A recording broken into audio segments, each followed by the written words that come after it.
بسم اللہ الرحمن الرحیم سید الانبیاء والمرسلین خاتم النبیین سیدنا الممجد بشیرنا المسدد نذیرنا المؤید المصطفى الامجد محمود الاحمد ابی القاسم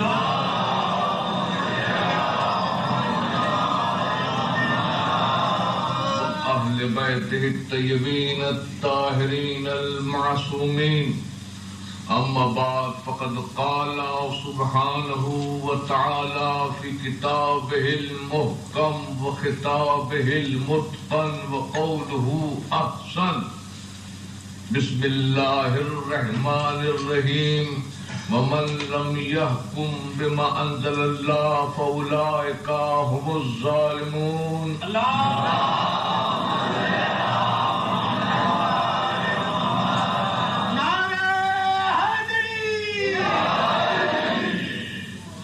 قانون الہی کے مطابق فیصلہ نہیں کرتے وہ ظالم ہے۔ سبحان اللہ۔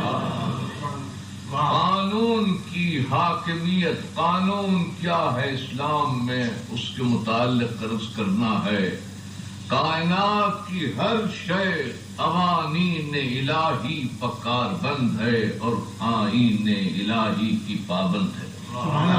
ہاں اجرام علویہ ہوں، افلاک، عرش، کرسی، چاند، سورج، ستارے، یا اجسام سفلیہ ہوں، جمادات، نباتات، حیوانات، یا عناصر اربعہ ہوں، آگ، ہوا، مٹی، پانی، یہ سب قوانین الہی کے ماتحت چل رہے ہیں۔ اس میں کسی شے کا استثناء نہیں، کوئی شے مستثنیٰ نہیں، خواہ یہ عظیم عرش ہو جس کو 8 فرشتے اٹھائے ہوئے ہیں، یا ظرف رحمت سے وسیع کرسی ہو جو آسمان و زمین کو گھیرے، آسمان ہو جو تہ بتہ کائنات ارضی کو محیط ہیں، یا شہنشاہ اعظم نیر اعظم آفتاب ہو جو اندھیرے خاک کی اجالی تعبیر بن کر نمودار ہو، یا اس کا خلیفہ مہتاب ہو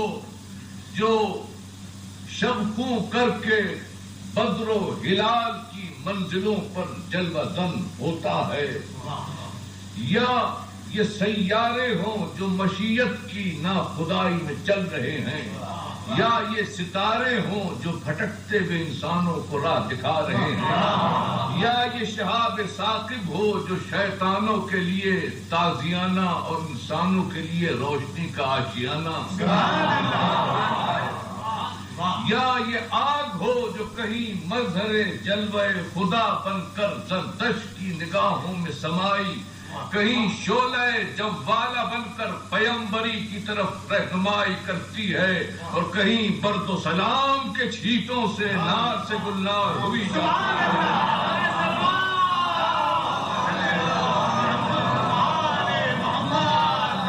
یا یہ ہوا ہو جو سر سر بن کر قیامت ڈھاتی ہے، اور کہیں نسیم بن کر گلوں کو کھلاتی اور کلیوں کو ہنساتی ہے، یا یہ پانی جو حیات کا سرچشمہ ہے، بندگی کا سرنامہ ہے، یہی ہے جو رگوں میں لہو بن کر چل رہا ہے اور گلیوں میں رنگ و بو بن کر مچل رہا ہے، یا یہ مٹی ابتدا بھی ہماری اسی زمین سے ہے، انتہا بھی ہماری اسی زمین پر ہے، زندگی اور اس کا قیام، بندگی اور اس کا مقام اسی زمین سے قائم ہے۔ اگر تراب نہ ہو تو زندگی کا وجود کہاں، اور اگر ابو تراب نہ ہو تو بندگی کا شہود کہاں۔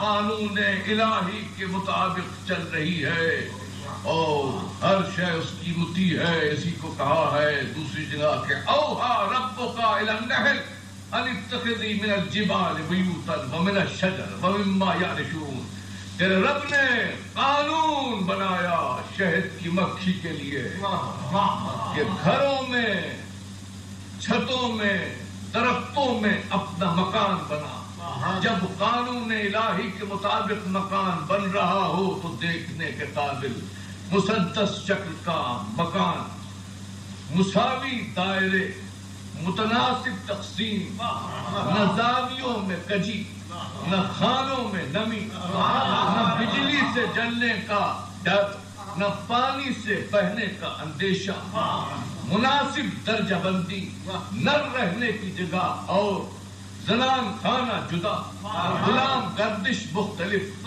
ملکہ کی قیام کا محل، یعصوب کا مقام در.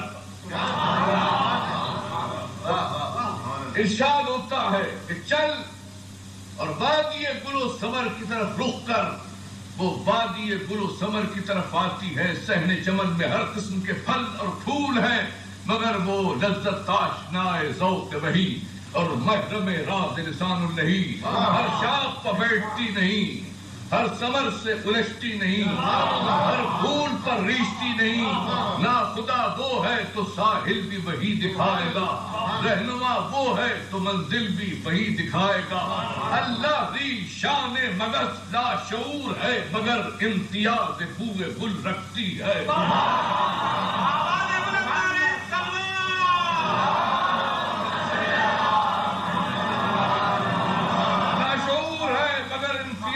بوئے گل رکھتی ہے، مست ہے مگر فرق جام مل سمجھتی ہے، کم نظر ہے مگر تفریق کاکل و سنبل جانتی ہے کہ ہر خبر شیریں نہیں ہوتا، ہر پھول رنگی نہیں ہوتا، ہر آستان سے ہر مسجد بیٹھنے کے لائق نہیں ہوتی. بے علم ہے، بے علم ہے مگر خیر و شر سے واقف ہے. بے علم ہے مگر خیر و شر سے واقف ہے. عالم نہیں مگر حلال و حرام کو جانتی ہے. شہد کہاں سے ملے گا اس پیمانے کو بھی جانتی ہے. عرق کہاں سے کھچے گا اس پیخانے کو بھی جانتی ہے. قیام کہاں ہوگا اس آستانے کو بھی جانتی ہے. مقام کہاں ہوگا اس آشیانے کو بھی جانتی ہے. پتے پتے کا پتہ معلوم کیا، گلی گلی گھومی، کلی کلی دیکھی، ہر پھول کا جائزہ لیا، ہر پھل کا مشاہدہ کیا. کسی کو سونگا اور بڑھ گئی، کسی کو چکھا اور ہٹ گئی، کسی کو دیکھا اور ڈٹ گئی، دست گل پر بیٹھ گئی. دست گل پر بیٹھ گئی، دست گل پر بیٹھ گئی. رگے گل سے چھیڑ جاری ہے، گل چپ ہے کہ حکم باری ہے. بے رحمی صحیح، بے رحمی صحیح مگر طریقہ دیکھو، ظلم صحیح مگر سلیقہ دیکھو. اس طرح دامن گل پر بیٹھی کہ شکن نہ آئی، اس طرح چلی کہ گوش سوا کو خبر نہ ہوئی. اس طرح لہو پیا کہ دامن قاتل پر داغ نہ تھا، اس طرح روانہ ہوئی کہ کہیں سراغ نہ تھا.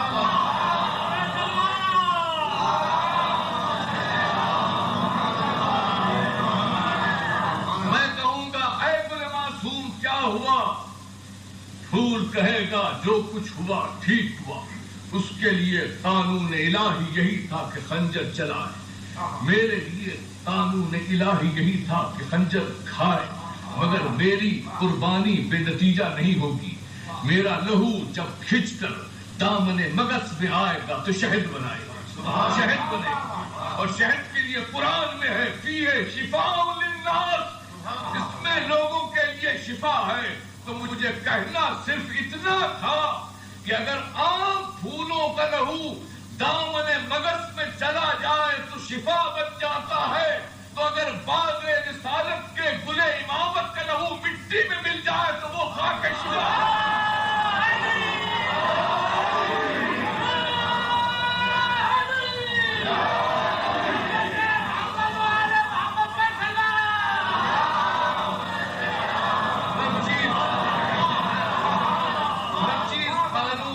الہی کے ماتحت چل رہی ہے تو انسان کے لیے بھی قانون کی ضرورت ہے.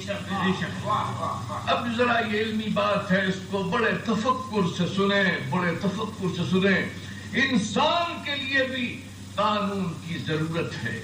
کیونکہ معاشرہ بغیر قانون کے زندہ نہیں رہ سکتا.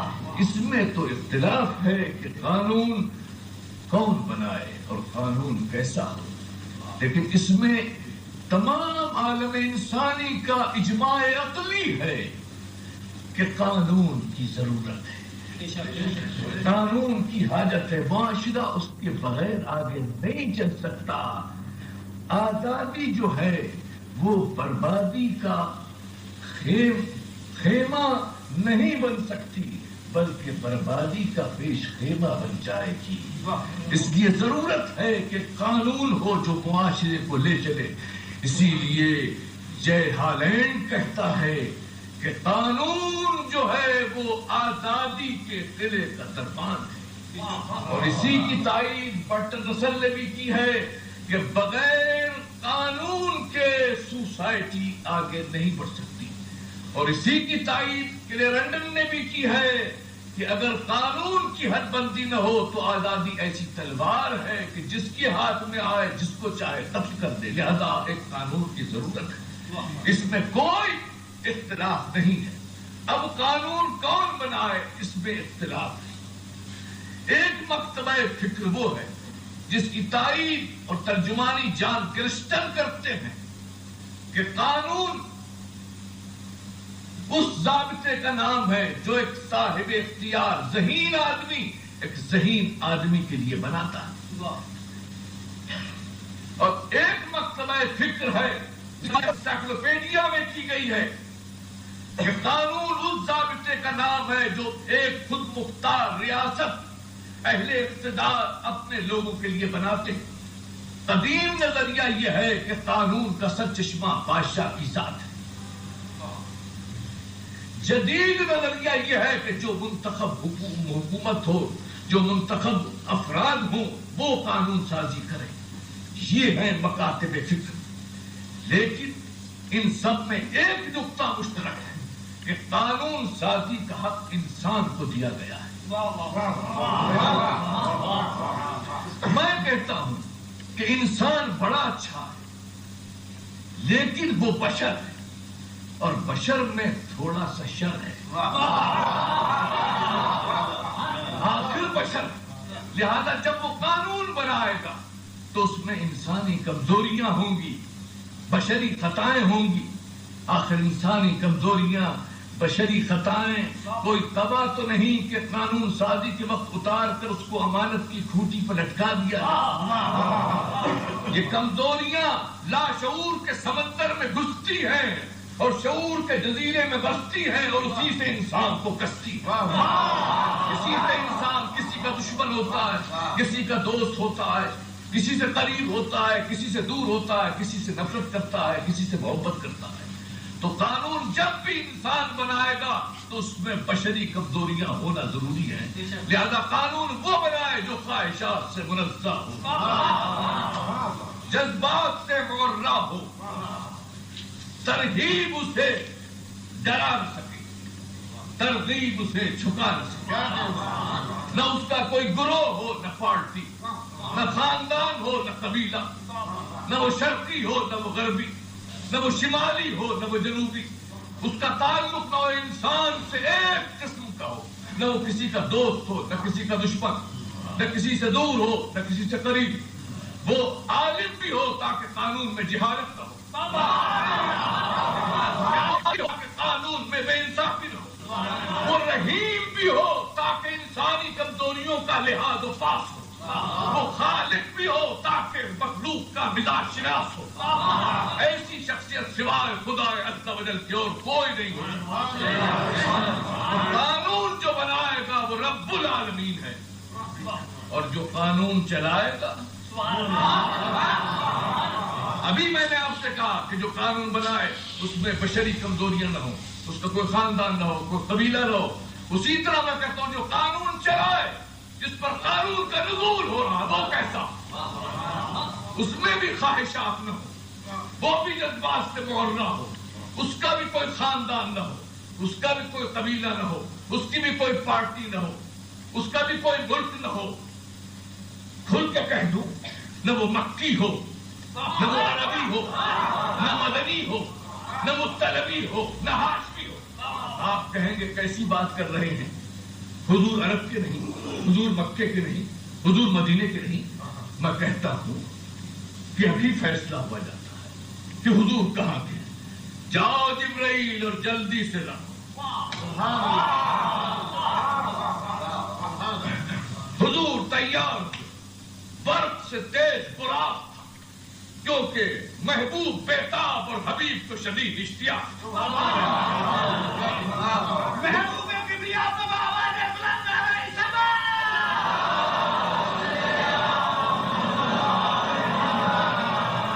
حضور تیزی سے چل رہے ہیں. عالم علوی کے کارخانے اور عالم ملکوتی کے نگار خانے اور عالم امثال کے کاشانے دیکھتے ہوئے جا رہے ہیں.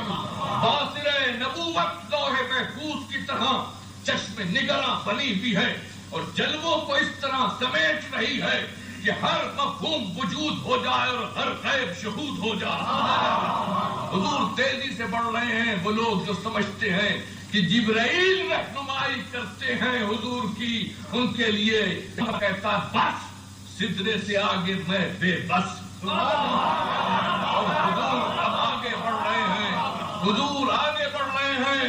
ملکوتیت کو چھوڑ دیا تاکہ انسانیت کے روندے میں صحرا کے رکوع قدم پر سجدہ کرتا رہے اور خود وہ مسجود حقیقی سے براہ راست فیوز کا اکتساب کرنے اس ماحول میں پہنچا کہ جہاں نہ زمین ہے نہ زمان، نہ مکان ہے نہ انس ہے نہ جان، نہ سطح ہے نہ ظرف، نہ متا ہے نہ کیف، نہ شتا ہے نہ سیف، نہ چاندنی نہ دھوپ، نہ سایہ نہ روح، نہ کیف نہ کم، نہ وجود نہ عدم، نہ خوشی نہ غم. ثم دنا فتدلى فكان قاب قوسين. میرا رسول قاب قوسین پر پہنچ چکا ہے.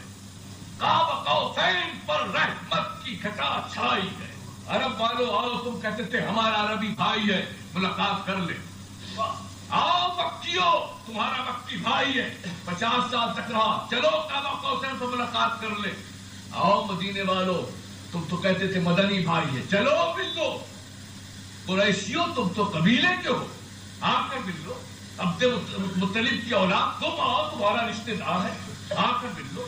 سب نے سر جھکا کر کہا ہم کہاں وہ کہاں، ہم یہاں وہ وہاں.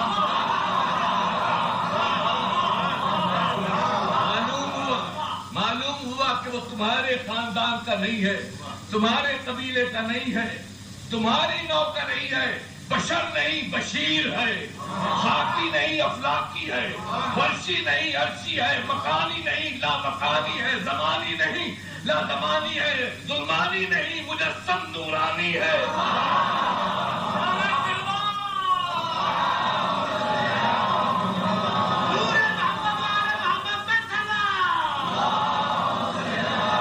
قانون وہ بنائے جو رب العالمین اور قانون وہ چلائے جو رحمت للہ. اب یہ قانون آتا رہا، مختلف انداز سے آتا رہا.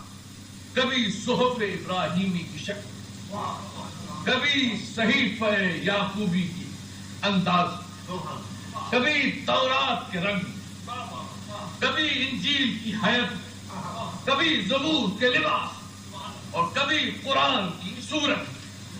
قرآن کی تعریف میں کروں گا تو حق ادا نہ ہو، قرآن ناطق کرے گا تو حق جدا نہ ہو. امیر المومنین علی ابن ابی طالب فرماتے ہیں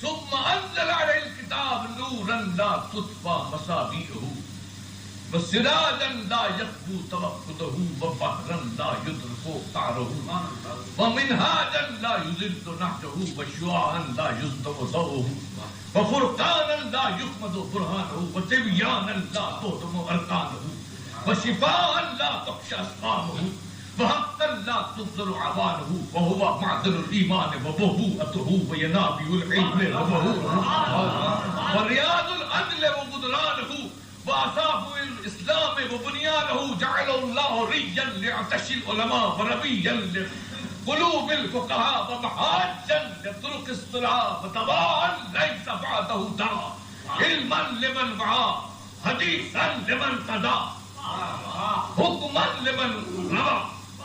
فرماتے ہیں علی قرآن کی تعریف کر رہے ہیں کہ وہ ایسا چراغ ہے جو کبھی گل نہیں ہو سکتا.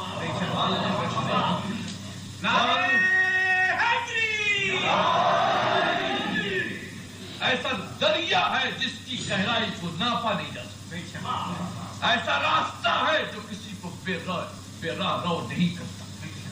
ایسی روشنی ہے جو شب گرجیتا نہیں. ایسا فرقان ہے جو برہان سے جدا نہیں. ایسی بنیاد ہے جس میں انہدام نہیں. ایسی شفا ہے جس میں اسقام نہیں. علم کا سمندر ہے, عقل کا جوہر ہے, عدل کا مظہر ہے. یہ فقہاء کے دلوں کی بہار گل تر ہے. علماء کے لیے آب شیریں کا کوثر ہے. صالحین کے لیے محفوظ رہگزر ہے. اور ایسی شفا ہے کہ اس کے بعد مرض دور سے دور تک, دور سے دور تر ہے. قرآن قانون کا سرچشمہ ہے. قانون قرآن کا ہے. قانون قرآن کا ہے. اور اسلام میں حاکمیت قانون کی ہے. کسی بڑے کی نہیں, کسی چھوٹے کی نہیں, کسی کی نہیں ہے. حدیث موجود ہے کہ ایک مخزومی عورت نے چوری کی. قریش آئے اسامہ بن زید رضی اللہ تعالیٰ عنہ کے پاس کہ تم جاؤ سفارش کرو. حضور نے فرمایا اسامہ تشفع فی حد من حدود اللہ, تم اللہ کے حدود میں سفارش کرنے آئے ہو. ثم قام خطب, پھر کھڑے ہوئے خطبہ دیا. ایھا الناس من ذل انما ذل من قبلکم انہم کانوا اذا سرق الشریف ترکوہ واذا سرق الضعیف فاقاموا علیہ ایم اللہ لو کانت بنت محمد سرقت قطع محمد یدا. لوگوں, گزشتہ قومیں اس لیے ہلاک ہوئی کہ جب بڑا آدمی چوری کرتا تھا تو اس کو چھوڑ دیا جاتا تھا, اور جب چھوٹا آدمی چوری کرتا تھا تو اس پر حد لگائی جاتی. خدا کی قسم اگر محمد کی بیٹی بھی اس جرم کا ارتکاب کرتی تو اس کو سزا دیتا. قانون کی حاکمیت, اسلام میں قانون کی حاکمیت. قل قانون سلطان وقت.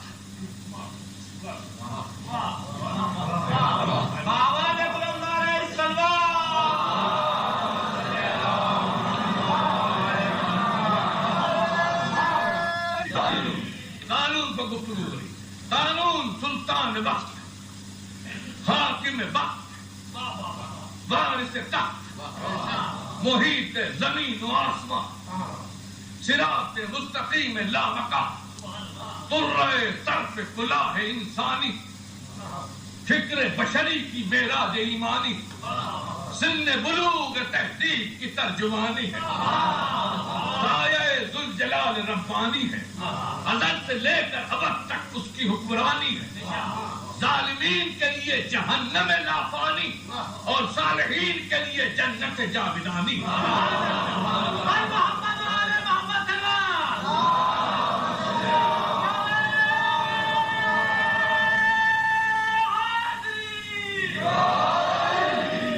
قانون نطق بخش صبر انسان ہے, انا گیرے جبر بے کرام ہے. چارہ ساز بے چارگاں ہے, دستگیر قلوب غریباں ہے. شام فراق پروریت ہے, طلوع صبح انسانیت ہے. ناظم عرض ہے, واضح عرض ہے, آمر معروف ہے, ناہی منکر ہے, صدائے حق ہے, ندائے اکبر ہے, پرورش گاہ محنت مزدور ہے, پروردگار حقوق جمہور ہے.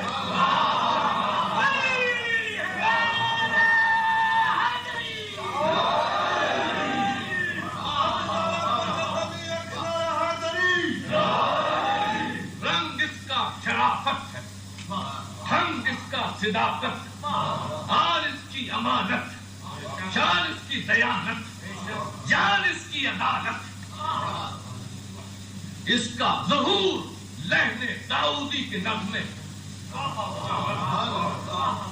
اس کا ظہور لہن داؤدی کے نغمے، اس کی پکار نوح کی آواز، اس کا سنگ ابراہیم کی تعمیر، اس کا رنگ موسیٰ کا لہجہ ہارون کی ترتیب، اس کا چہرہ عیسیٰ کی انجیل، اس کا طریقہ شعیب کی شبانی میں، اس کا طریقہ سلیمان کی حکمرانی میں، اور اس کا نقشہ رسول کی رضا میں، اور اس کا جلوہ علی کی مسجد قضا میں۔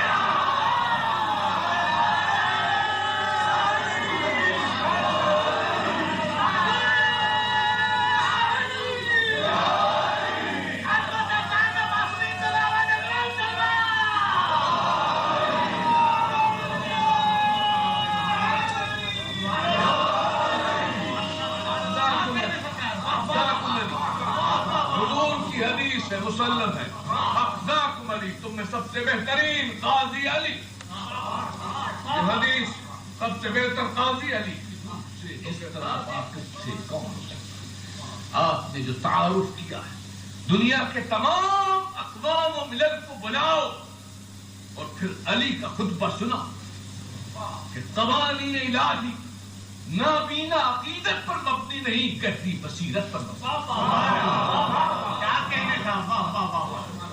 علی فرماتے ہیں قوانین کی عظمت دیکھو کہ اللہ نے حلال کیوں کیا ہے، حرام کیوں کیا، یوں ہی نہیں کیا، اس کی توجیہ اور تعلیم مدینۃ العلم کا در بتا رہا۔ فرماتے ہیں ان اللہ تعالی فرض الایمان تطہیرا من الشرک، اللہ نے ایمان اس لیے فرض کیا تاکہ انسان غیر خدا کی عبادت کرے، والصلاۃ تنزیہا عن الکبر، اور نماز اس لیے واجب کی تاکہ غرور سے نجات۔ جب بادشاہ وقت بھی سر جھکائے تو سوچے کہ مجھ سے بھی کوئی بڑا ہے۔ والزکاۃ تثبیبا للرزق، اور زکوٰۃ اس لیے واجب کی تاکہ عوام میں رزق کی تقسیم ہو، خوشحالی ہو۔ والصیام ابتلاء لاخلاص الخلق، اور روزہ اس لیے واجب کیا کہ دلوں کے خلوص کا امتحان ہو۔ والحج تقویۃ للدین، اور حج کو اس لیے واجب کیا تاکہ شوکت اسلام واضح ہو۔ والجہاد عزا للاسلام، اور جہاد اس لیے واجب کیا تاکہ اسلام کی حفاظت ہو سکے۔ والجہاد عزا للاسلام والامر بالمعروف مصلحۃ للعوام، اور اچھائیوں کا حکم اس لیے دیا تاکہ عوام کی اصلاح ہو۔ والنہی عن المنکر ردا للسفہاء، اور بری باتوں سے اس لیے روکا تاکہ ناواقفوں کو، بے وقوفوں کو پتہ چلے کہ بری باتیں کیا ہوتی ہیں۔ وصلۃ الرحم منمات للعدد، اور صلہ رحم تاکہ اقربا میں تعاون اور مدد اور عدد میں اضافہ ہو۔ والقصاص حقنا للدماء، اور قصاص اس لیے واجب کیا تاکہ آئندہ پورے دن کا سد باب۔ والحدود اعظاما للمحارم، اور شرعی سزاؤں کو اس لیے واجب کیا تاکہ اللہ کے محرمات کا احترام، وترک شرب الخمر۔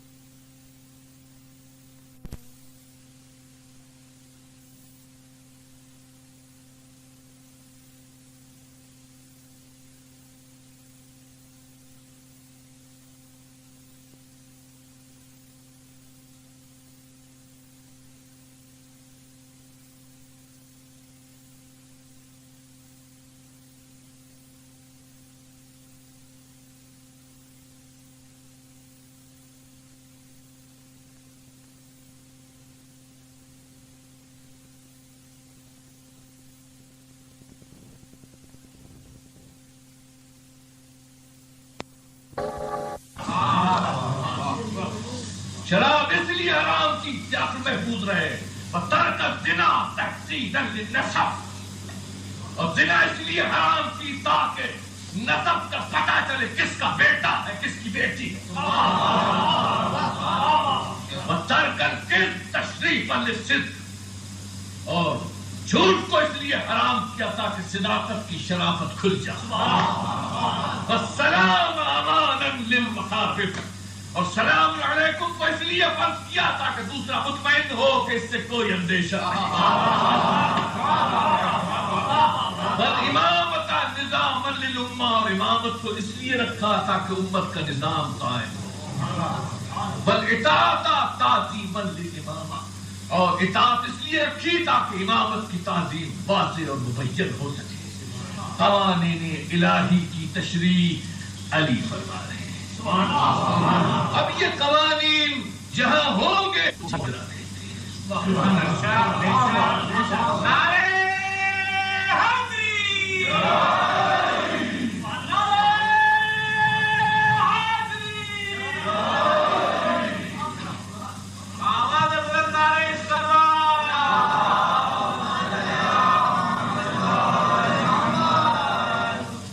اسلامی معاشرہ کیا ہے؟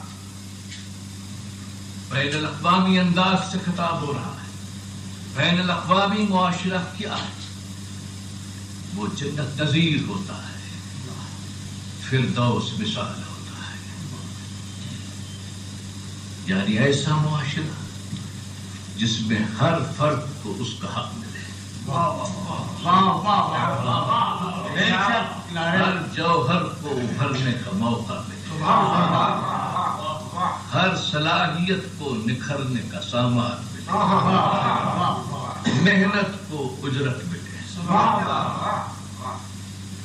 خدمت کو عزت ملے، حقوق اللہ کی علمداری ہو، حقوق الناس کی عملداری ہو، رائی سے رعایا تک ہر شخص پابند آئین، فرد سے لے کر جماعت تک احترام قوانین، حکومت واحد ربانی کا نام ہو، حاکم بھی محکوم احکام.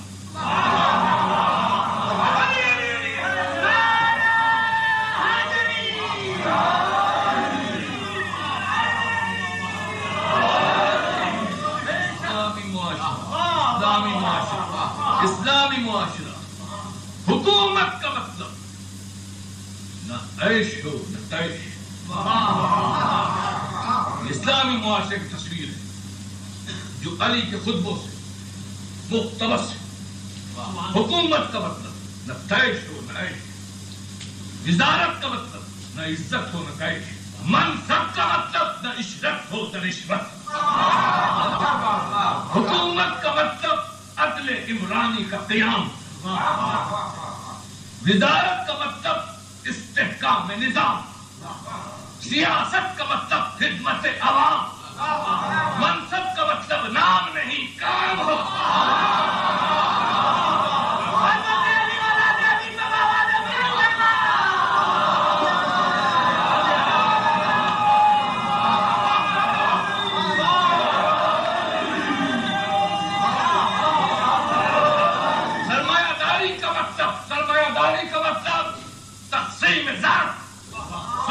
ابو ذر. جاگیرداری کا مطلب ملکیت عرضی بقدر محنت بشر ہو. علم کا مطلب، تعلیم کا مطلب علم ہو، ہنر ہو، نہ کہ فساد و شر ہو. خدا سے کوئی بڑا نہ، اسلام کے سوا کوئی دین نہ، قرآن و سنت کے سوا کوئی آئین نہ، تاکہ عدل الہی کا قیام ہو، حق و صداقت عام ہو، فتنہ و فساد کا قصہ تمام ہو، اور قائم مصطفیٰ کا نظام ہو.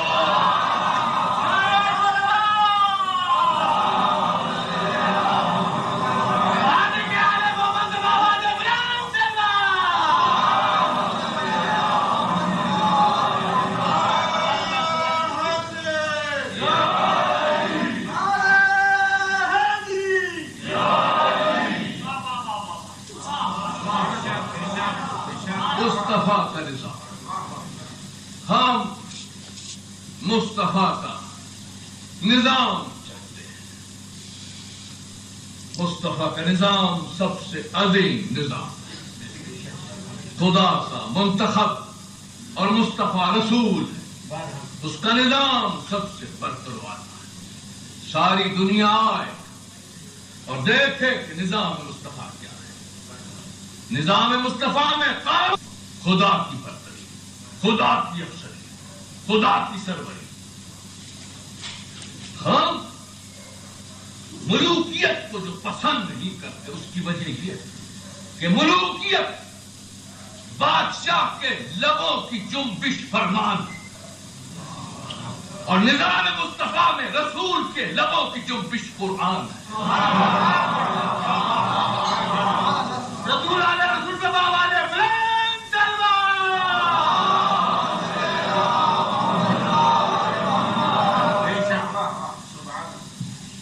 ہم نظام مصطفیٰ چاہتے، نظام ملوکیت نہیں چاہتے، کیونکہ اس میں ایک انسان کی حکومت ہوتی.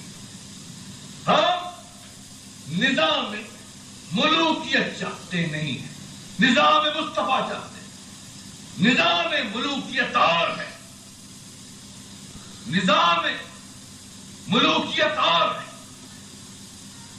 نظام مصطفیٰ اور ہے.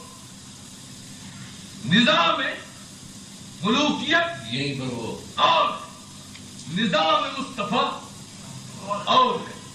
نظام ملوکیت میں عوام غلام، نظام مصطفیٰ میں عوام صاحب احترام. کہ خلیفہ وقت کہتا ہے بلال و سیدنا، بلال ہمارا سردار ہے. نظام مصطفیٰ میں نطق و لفظ کی بخیہ گری ہے. نظام ملوکیت میں نطق و لفظ کی بخیہ گری ہے. نظام مصطفیٰ میں لفظ و حرف کی سروری ہے.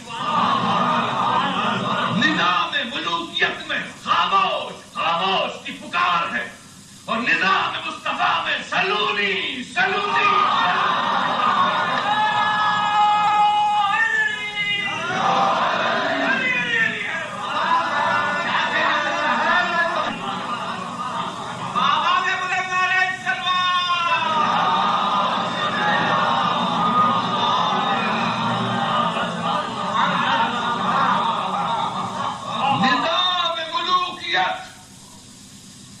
نظام ملوکیت مال و در سیم و گوہر. نظام مصطفیٰ علم کا گھر ہے، حکمت کا در ہے.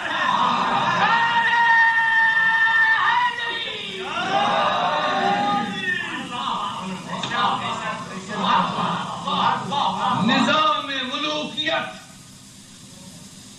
نظام ملوکیت زمینوں سے خراج لیتا ہے، اور نظام مصطفیٰ زمینوں سے تاج لیتا ہے.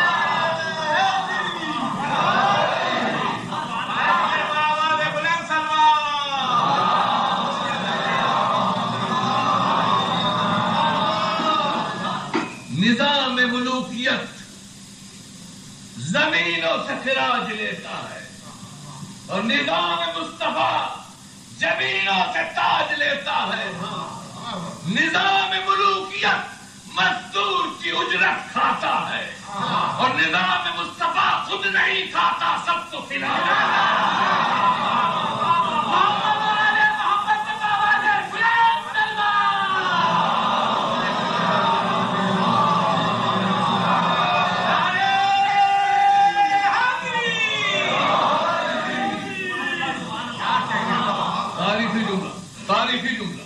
تاریخی جملہ نظام ملوکیت سے احرام مصری مزدوروں کی منجمد چیخ ہے.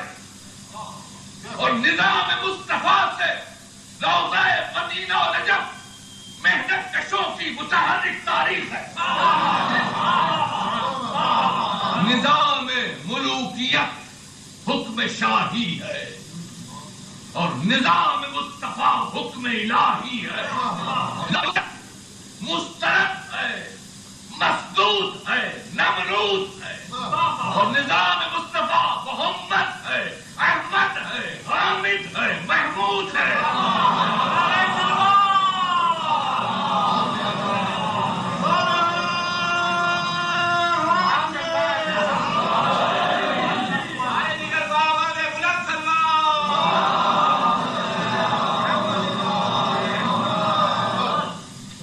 نظام مصطفیٰ عقول انسانی کی معراج ہے۔ ہم سے سنو نظام مصطفیٰ کیا ہے، ہم سے سنو نظام مصطفیٰ کیا ہے۔ نظام مصطفیٰ عقول انسانی کی معراج ہے، انسانیت کے سر کا تاج ہے، شرافت، عدالت، صداقت کا سماج ہے، قصر قیصر تاج کسریٰ تاراج ہے، صرف خدا، صرف خدا، صرف خدا کا راج۔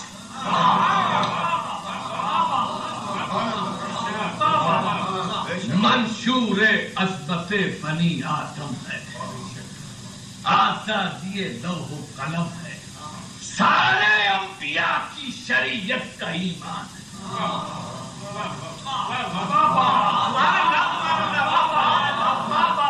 سارے انبیاء کی شریعت کا ایمان ہے، سارے اولیاء کی طریقت کا آستان ہے، سارے اعمال صالحہ کا گلستان ہے، سارے جرائم کا قبرستان ہے، پاکیزگی کا پاکستان ہے۔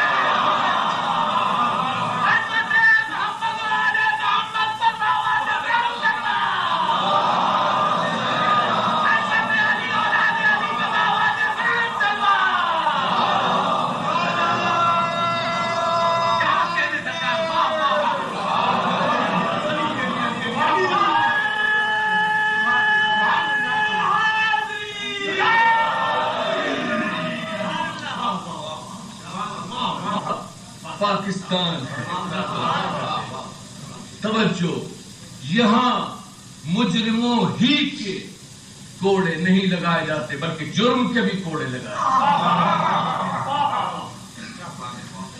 قاتلوں ہی کو سلیب نہیں دی جاتی بلکہ قتل و ظلم کو بھی سلیب کی جاتی ہے، زنا کاروں ہی کو سنسار نہیں کیا جاتا بلکہ زنا کو بھی سنسار کیا جاتا ہے، چوروں ہی کے ہاتھ نہیں کاٹے جاتے بلکہ چوری کے بھی ہاتھ کاٹے جاتے ہیں، بلکہ چھوٹے چوروں کے ہاتھ کاٹے جاتے ہیں، بڑے چوروں کے سر کاٹے جاتے ہیں،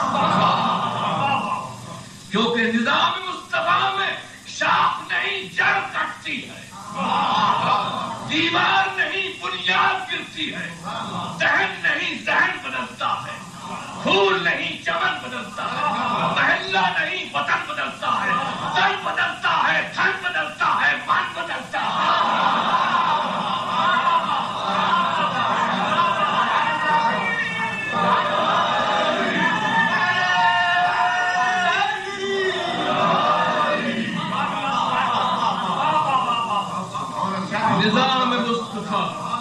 نظام مصطفیٰ میں صرف ایک ہی اصول ہے، نظام مصطفیٰ خدا کا فرمان ہے، رسول کا قرآن ہے اور کل ایمان ہے۔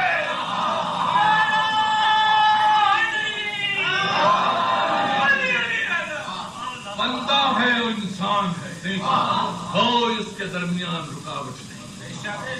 اسلام اس لیے آیا کہ حقوق کا تحفظ، دشمن کے بھی حقوق کا تحفظ کرتا ہے۔ حضور جاتے ہیں اور عیادت کرتے ہیں، کافرہ ہے مگر عیادت ہو رہی ہے، یہ ہے انسانیت کا منشور۔ تو دوستو، اگر کافرہ کی عیادت ہو رہی ہے تو اگر کوئی بیمار کہیں پڑا ہوا ہو جو مسلمان بھی ہو، رسول کا پوتا، کیا ہم پر اس کی فرض عیادت نہیں ہے؟ وہ بہت بیمار ہے، وہ جب مدینے سے چلا تھا تب سے بیمار ہے، راستے کی تکان نے اس کو اور بیمار کر دیا، اور اپنے خیمے میں اس طرح لیٹا ہوا ہے کہ اس کو خبر نہیں۔ جب باپ نے آخری ملاقات کی ہے تو اس وقت اس کو پتا چلا، جب اس نے پوچھا کہ میرا بھائی اکبر کہاں ہے، میرا چچا عباس کہاں ہے، تو پھر سوچا کہ آگے بات بڑھے گی تو حسین نے کہا بس بس، ایسا نہ ہو کہ سجاد کی نگاہ گہوارے پپڑ جائے، بس بس سجاد مردوں میں اب ہم ہیں یا تم ہو اور کوئی نہیں۔ اس کے بعد وہ منزل آتی ہے، ابھی تک حسین کہہ رہے تھے کہ ہم ہیں اور تم ہو، پھر وہ ہم بھی نہیں ہے، وہ مقتل میں نشیب میں لیٹا ہوا ہے، اس کو سب کچھ پتا تھا کہ کیا ہوگا، وہ سب کچھ جانتا تھا۔ اس نے اپنی بیٹی سکینہ سے چلتے وقت کہا کہ بیٹی نے پوچھا کہ بابا مجھ کو کس پر چھوڑ رہے ہو، کہا خدا، کہا بابا میرا کون پرسانے حال ہے، کہا خدا، کہا بابا راہ کی تکلیفیں بہت ہیں، کہا بیٹی یہی تو ہمارا وعدہ تھا اللہ سے، ہم نے اللہ سے کہا تھا مالک مجھے چاند سی بیٹی دے، جو مجھے چاہے میں اسے چاہوں، نہ اس کو میرے بغیر قرار آئے نہ مجھ کو اس کے بغیر قرار آئے، لیکن جب تو کہے کہ حسین آ جا تو میں سکینہ کو چھوڑ دوں، بیٹی تو بھی وعدہ کر کہ اگر تماچے لگیں گے تو آواز بلند نہیں کرے گی، اگر چاچیانے لگیں گے تو اف نہیں کرے گی، جانتے تو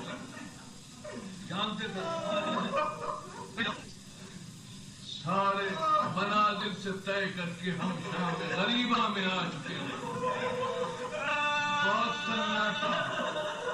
بہت سناٹا ہے دوستو، بہت سناٹا ہے، تھوڑی دیر میں اس سناٹے میں ہلچل پیدا، کچھ روشنیاں بڑھی، کچھ روشنیاں بڑھی،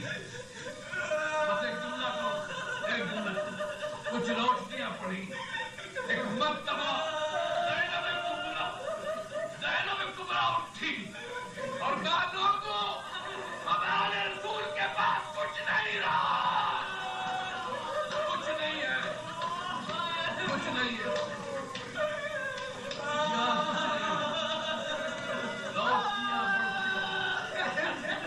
روشنیاں بڑھتی گئی، قریب آئی، اس نے کہا السلام علیکم، آپ پر میرا سلام، کہا تو کون ہے، کہا میں زوجہ حر ہوں، میں زوجہ حر ہوں،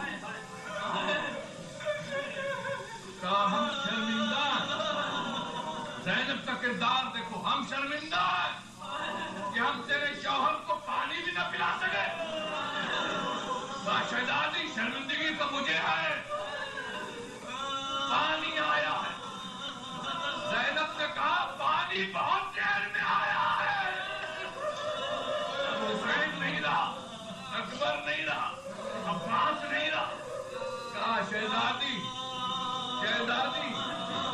آپ بچوں کو پلا دیں، کہا یہ ٹھیک ہے، ایک مرتبہ زینب کبریٰ آئی، کہا بچوں آؤ، پانی آ گیا، بچے بچوں آؤ، پانی آ گیا، بچے اٹھے اور کہتے ہوئے چلے چلو چلو عباس آ گئے، چچا عباس آ گئے، دیکھا تو چچا عباس نہیں ہے، نہیں ہے، پانی ہے،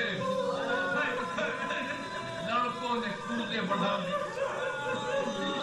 جناب زینب نے کہا پانی اس کو ملے گا جو سب سے چھوٹا ہوگا، سکینہ ادھر آ، سکینہ پڑی، کودے